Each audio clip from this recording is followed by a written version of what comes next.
you know. When I was young, it was Little Richard, Elvis, you know, all those usual suspects, you know. And then the Beatles, the Stones, you know, all them.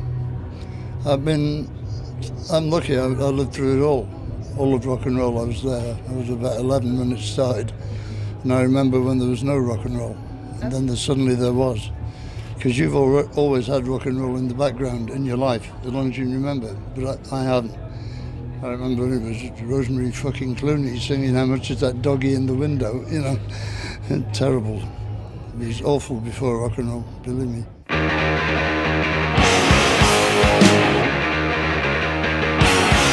I'm old now. You don't have idols when you're old. You have acquaintances now because I've been in the business for so long, so you get to meet all the big people now, and they're all going, oh, it's Lemmy. So I have that thing where however big they are, they're sort of frightened to death of me, you know, so it's okay.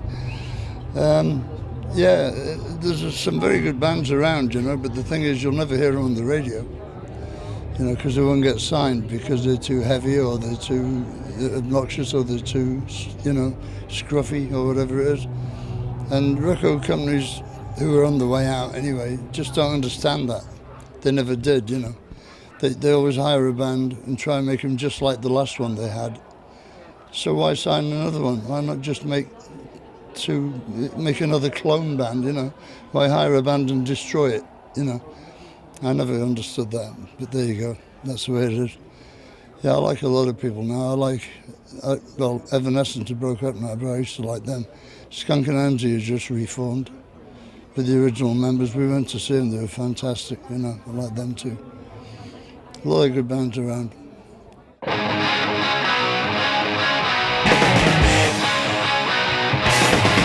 The biggest one we played was just outside Berlin with the Bozo Uncles. That was 102,000 people that went over the horizon. And, you know, the first time we played in Argentina, we had 68,000, us and the Ramones. I mean, you get a crowd like that doing a football chant and doing the dun, dun, dun, dun, dun, dun, dun, you know, it sounds like the Roman Legion coming, you know. It's great.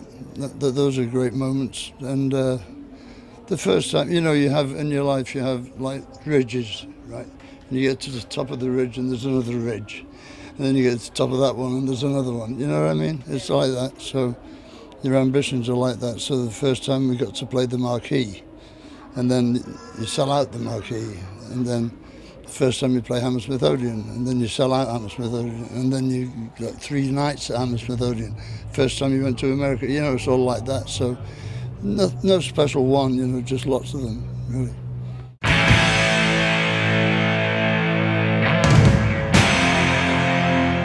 Yeah, dysfunctional family.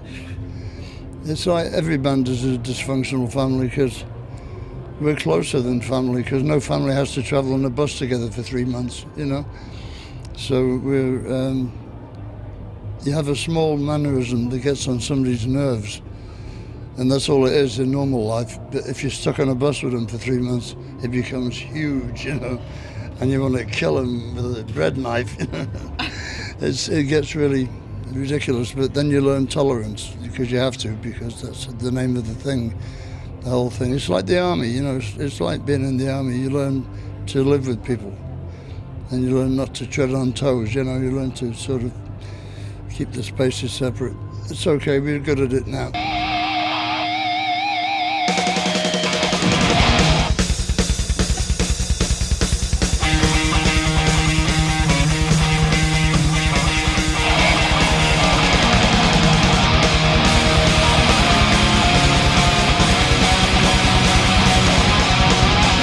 Dun, dun, dun, dun, dun, dun, dun, dun. That'd be funny.